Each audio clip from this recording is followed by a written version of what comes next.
Centroamérica, Nicaragua, y estábamos rodeándonos. Entonces, era una efervescencia teórica fenomenal, porque a México fue el exilio latinoamericano, porque se cerró también Chile con Pinochet. Entonces los brasileños que estaban en Chile se fueron a México y llegaban todos. Llegó un momento que había 65 instituciones que estudiaban en México, América Latina. Ahí estaba Teotonio Santos, ahí estaban los grandes intelectuales brasileños y de todos los países. Era una cosa tremenda el México de la época. Pero era un discurso distinto al nuestro.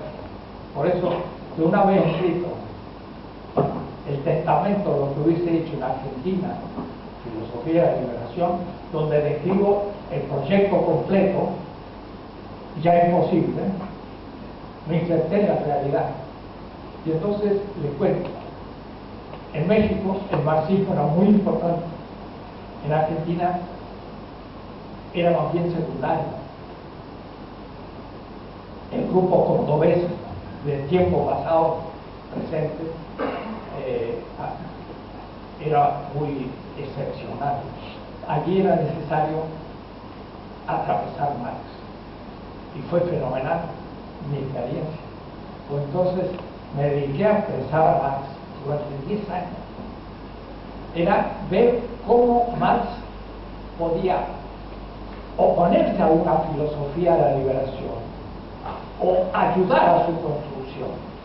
Y entonces empecé a hacer algo que salió único. Empecé a estudiar Marx y sus fuentes, y hasta inéditas. Estuve en Sloterdijk, en Holanda, bien inéditos. Todavía no publicaba en alemán. Y eso me llevó a Berlín, donde de pronto estaba estudiando los manuscritos de Marx. Y Jung Nickel, editor de Marx en alemán, charlaba, y le digo, ¿y los cubanos pues han estado por aquí? Me dicen, no, nunca entró un cubano al archivo Marx. Y yo dije, estos marxistas alemanes desprecian a los cubanos como si pueden hacer algo. Al menos podría haber servido de buenos traductores. Los cubanos no pudieron estudiar Marx en sus fuentes inéditas. Yo lo he hecho. Y entonces, ¿sabe lo que hice?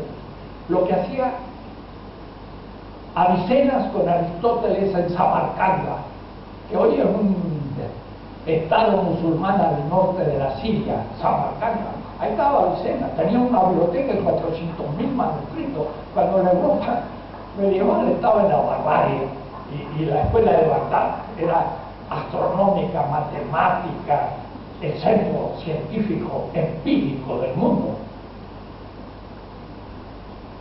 Tenemos los números arábicos. ¿Por qué será? Hay una materia que se llama álgebra. ¿Qué es álgebra? Álgebra es el nombre de un matemático de Bagdad. Era el centro de la ciencia mundial. Y ellos hicieron un comentario de Aristóteles, porque tenían problemas. Era un mundo semita que no se podía tan rápido subir al pensamiento indoeuropeo. No tenía creación, Aristóteles no tenía redención, no tenía muchas cosas, y por tanto tenían que hacer una traducción. Yo dije, voy a hacer lo mismo con Marx, y descubrí de pronto que Marx escribió 4 veces El Capital, y empecé a hacer el comentario como hicieron los medievales, línea por línea, capítulo por capítulo, mes por mes, de 1857 hasta su muerte. 4 tomos. Nadie lo había hecho. Nadie. Ni ningún ruso, ningún alemán. Cuando ahora se tradujo al francés, lo que escribí en 1985, comentario a los Grundrisse, dice en la edición francesa, une nouvelle de la philosophie française, le premier commentaire de los Grundrisse. Una novedad en el pensamiento francés. El primer comentario a los Grundrisse de Marx que aparece en francés. Yo lo escribí en el 85 y salió en el 2012, 20 años después. Y es una novedad en Francia. Un latinoamericano estudió la arqueología de la construcción de las categorías centrales del pensamiento de Marx. No se imaginan.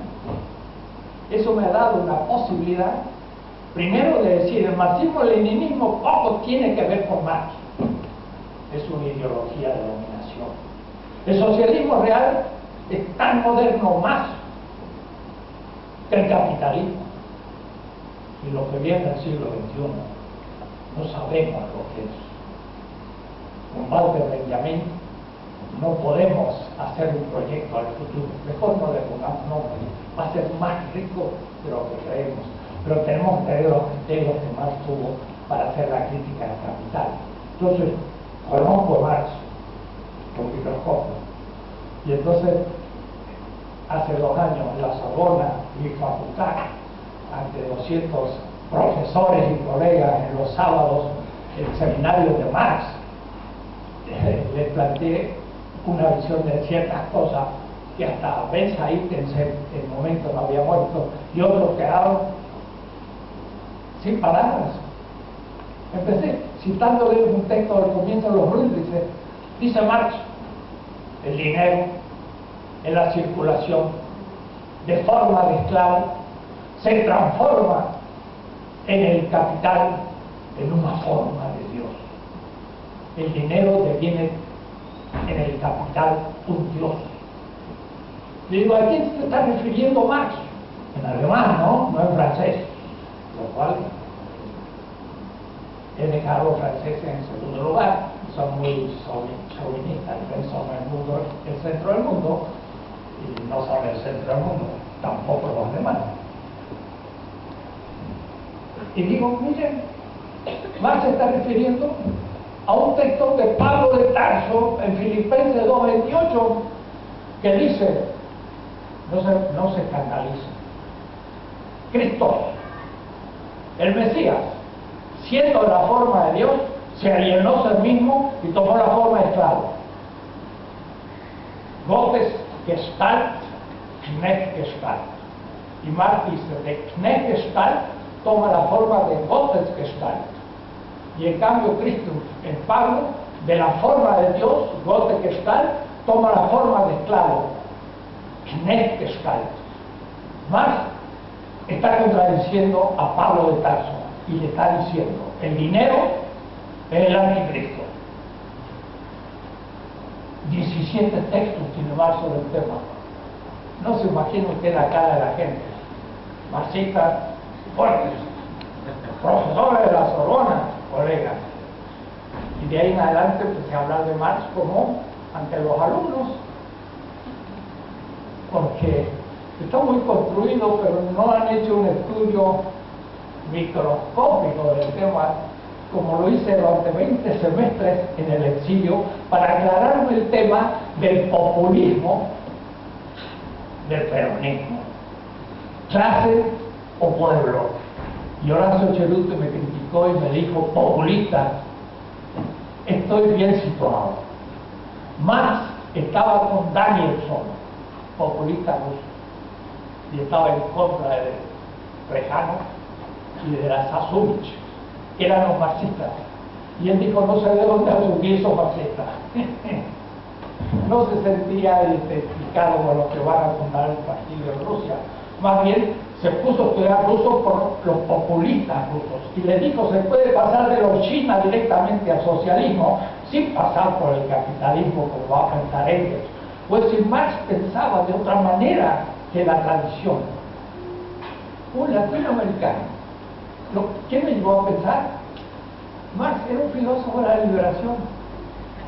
La filosofía de la liberación no es una alternativa al marxismo, es el marxismo, pero no adoptado como ideología, sino, yo le digo a la gente, usted nos acecha muy bien, pero conozca más para no ser ingenuo.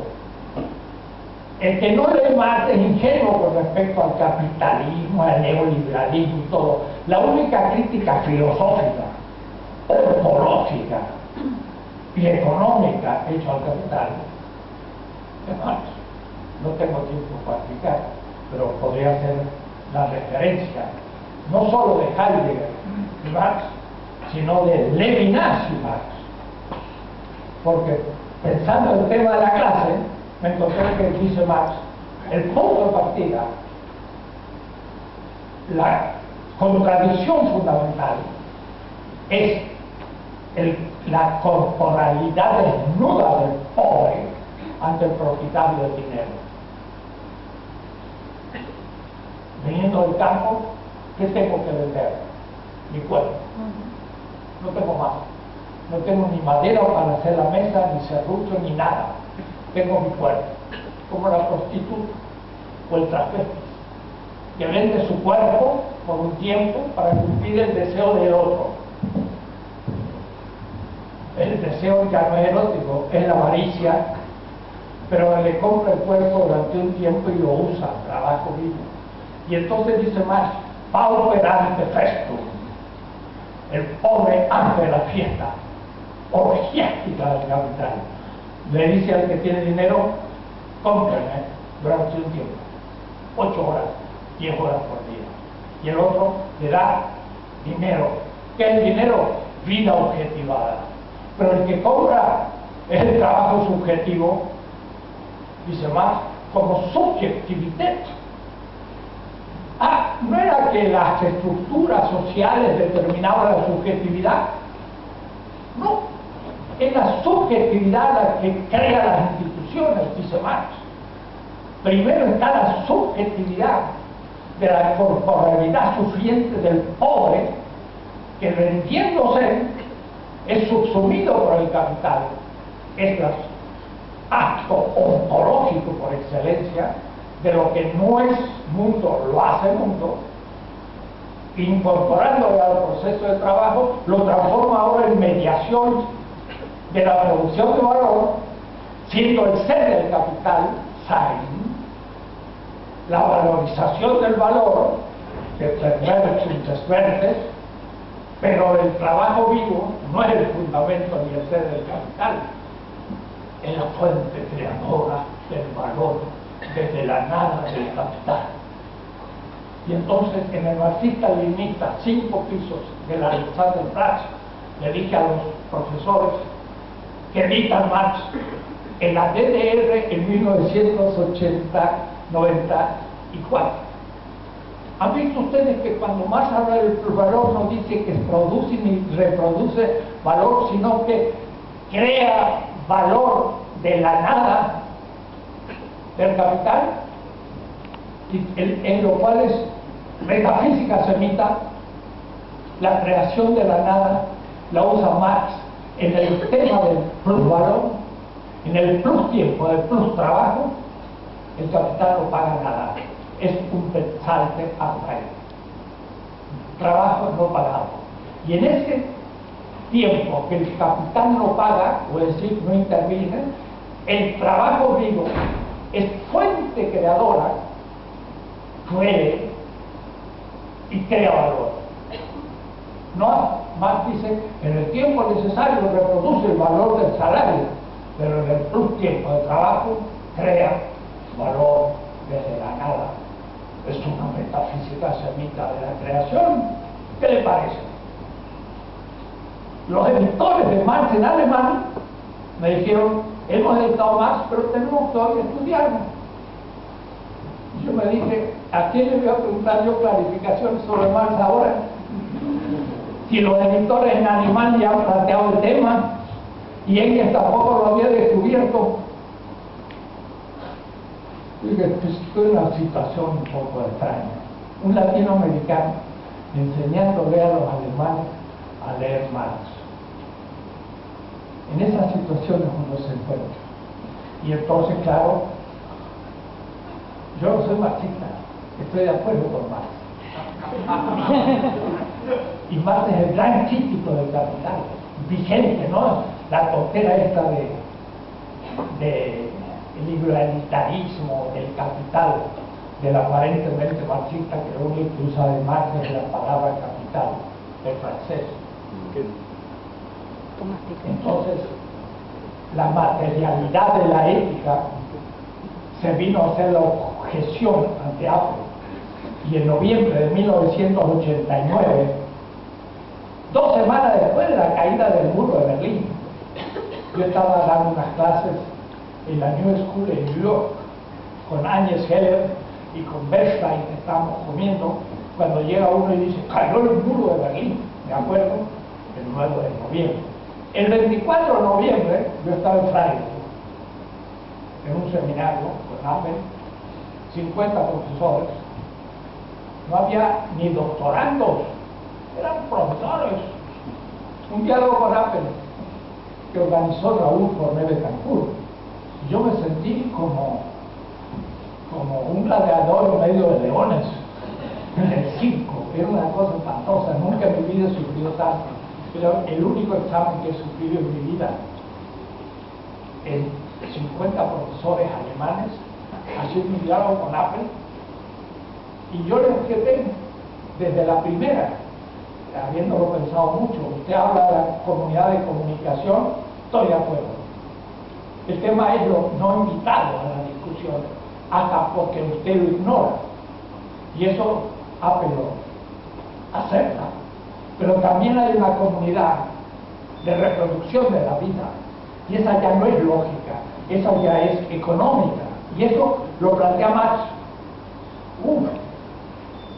Apple escribe, cuando yo escuché del latinoamericano hablar de Marx 2 semanas después de la caída del muro de Berlín, dijo, o no conoce Marx o es un anacrónico. ¿Cómo hablar de Marx en el momento de la caída del muro de Berlín? Y entonces Apple criticó en un encuentro en San Leopoldo, en Brasil, tercer encuentro, a Marx. Pobre Apple, ni se daba cuenta de los textos que estaba situando, porque yo puedo decir, este texto es de tal etapa de Marx y este otro es de tal otra etapa, y usted está queriendo decir que dice esto, pero Marx no dice esto, porque si yo soy un exégeta preciso de Marx. Y en ese encuentro estuvo también Hinkelhammer.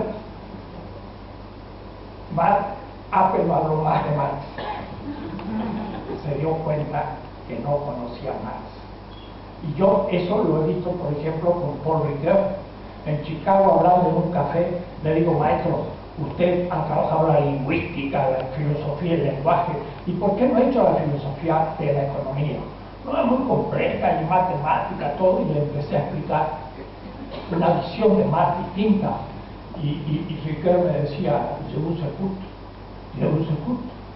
Y después me dio el libro, Soi-même como otro, la crítica a Levinas, y me lo autobiografió y lo tengo en mi biblioteca.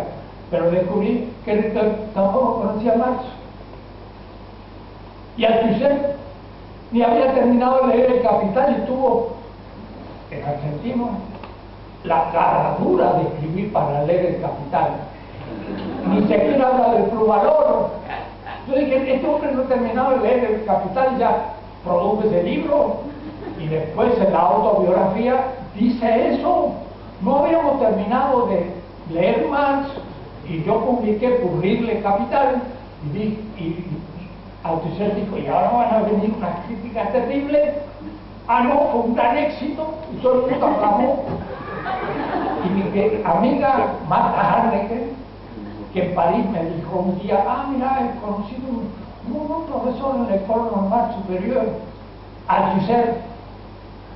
Marta Harnecker era presidenta de la Acción Católica en Chile y fue la gran propagadora del althuserianismo.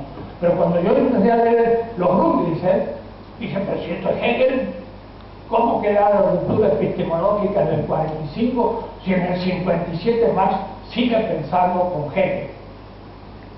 Althusser no tiene la razón. Entonces, en el primer libro le puse para leer los Grundrisse contra Althusser, pero Orfila, propietario del siglo XXI, me dijo, no le puedes poner ese título si es el libro que más se vende. Entonces, le cambié el nombre, le puse la producción teórica de Marx en terminología contraria a Althusser. Pero entonces, cuando después terminé de ver las 5 redacciones del Capital y la evolución de cómo Marx pensaba las categorías y qué significaba una categoría, porque el Capital es un marco teórico categorial. no es un trabajo empírico, sino el marco teórico de los trabajos empíricos. Pero el comienzo no llegó nunca al capital mundial y por lo tanto no llegó a la teoría de la dependencia, de la cual surgió la filosofía de liberación. Y algunos dijeron, oh, la teoría de dependencia ya ha sido superada. Yo dije, no ha sido superada. Y mi último libro, 16 tesis de economía política, hace 2 años, es volver a la teoría de dependencia y mostrar cómo es profundamente de Marx contra los marxistas latinoamericanos que pensaban que era una especie de concesión burguesa esto de hablar de países dependientes. No, todas las palabras son de Marx mismo. Y llega a decir un marxista, no hay lugar teórico en Marx para plantear la teoría de la dependencia. Y si hay, es en la competencia entre capitales globales nacionales, donde los que tienen más composición orgánica logran menos precio y entonces hay transferencia de flujo del menos desarrollado al más desarrollado. Y esto es la clave de la pobreza de América Latina desde Bartolomé Las Casas, todo el colonialismo. Y esto es fundamental para la ética. Yo digo a mis alumnos, ¿cómo puedo hablar de Kant solo o de Rawls en ética si no sé cuál es el mal concreto del sistema que es el capital como estructura? En el 5º capítulo del Capital 1 dice Marx, lo que los teólogos que traen llaman pecado original es el tema de la acumulación originaria. Todos los marxistas dicen, pero es un chiste de Marx. Y los cristianos de derecha dicen, es una falta de respeto. Dice, tiene más cantidad de textos sobre el pecado original. Y dice, los teólogos han deshistorificado el pecado original. El capital es la estructura del pecado original de nuestra época. Determina la subjetividad desde que nazco. Y yo soy hijo de un burgués y asumo la dominación como mi naturaleza subjetiva. Yo nazco hijo de un obrero y nazco determinado, no del todo, pero nazco. Y esa es la estructura del mal. Para la ética es fundamental, pero como los éticos comentamos Kant y comentamos Nietzsche, comentamos filósofos y no pensamos en la realidad, no nos interesa. Hay que entonces conocer Marx para entender por qué somos pobres y desde ahí hacer filosofía estricta. Termino porque esto es infinito. Le quiero contar una anécdota. Hace un mes y medio estuve en Marruecos y gracias a un amigo me invitaron los ulemas, que son los grandes pensadores islámicos, en una especie de consejo de investigación científica islámica en Marruecos, que juega en el mundo musulmán un lugar muy especial, pero que no puedo explicar largamente. ¿Cómo va a hablar un filósofo latinoamericano a un colega filósofo de Rabat o de Fez? Fez es una ciudad tremenda, ¿no? En el siglo IX y X ahí estaban los grandes aristotélicos. Ahí fue a terminar Maimónides en Fez cuando salió de Córdoba perseguido. Era el aristotelismo, era la racionalidad de la ciencia, cuando Europa todavía estaba en su siglo XII, previo al renacimiento de París, que vendrá de los árabes, no de los griegos. Los griegos van a pasar por Bizancio y luego por los árabes, y los traductores de Toledo llegarán a París. Y entonces los bárbaros, dependientes, subdesarrollados europeos, van a empezar a estudiar a los árabes, que eran los musulmanes. Y entonces hay que tener otra visión de la historia completamente distinta. El mismo tema de las dos verdades, Averroes y todo, son malos entendidos. Averroes es el primer gran ilustrado de la razón, y eso se enseñaba en Fez. Entonces tuve una experiencia de hablar en un diálogo intercultural filosófico y no como el tema. Hay que ir a la interculturalidad, no, empezar a hacerla. Entonces, ¿cómo voy a hablar yo latinoamericano a un grupo de filósofos islámicos? Y me dijo Ramón Grossfogel, y quedamos de acuerdo, el tema en el mundo árabe es que ellos critican a Occidente por inmoral, corrupto y todo, pero no por capitalista, y ponen todos sus dólares del petróleo en los bancos de Suiza o Estados Unidos y se traen el capitalismo como si fuera neutral, lo que Rawls llamaría el consenso mínimo del cual se parte. Para Rawls el capitalismo es la naturaleza de las cosas, como si él ya no fuera un problema, o es decir, lo que tiene que explicar lo toma como punto de partida. Para Rawls, nacer rico es un problema de chance, y lo dice en la primera edición inglesa, después lo corrige, pero lo dice en el Theory of Justice. Yo nací hijo de un burgués y bueno, estoy mejor situado. Nazco hijo de un latino, estoy mejor situado.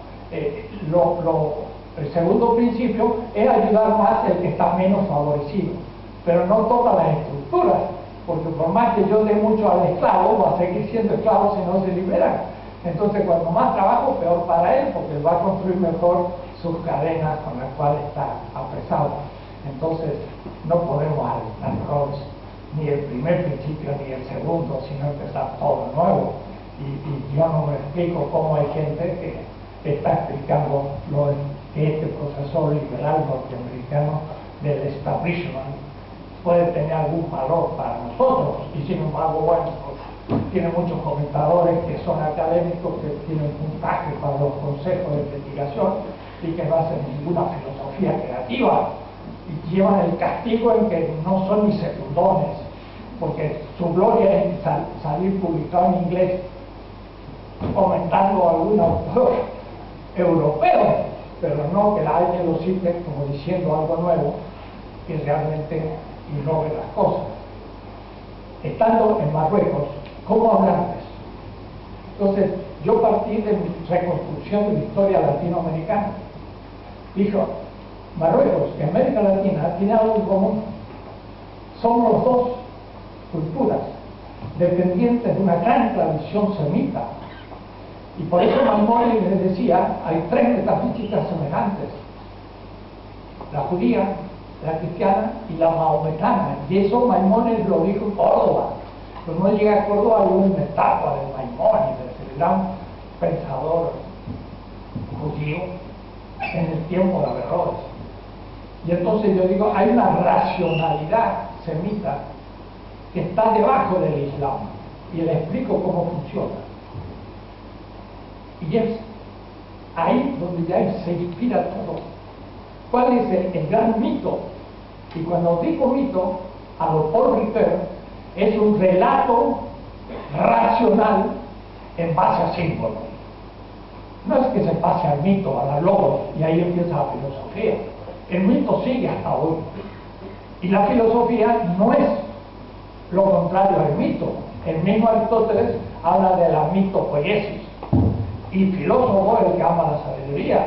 Pero el contenido para Aristóteles son los entes necesarios, y eso es lo divino, y por lo tanto es la teología griega, la teología de los presocráticos.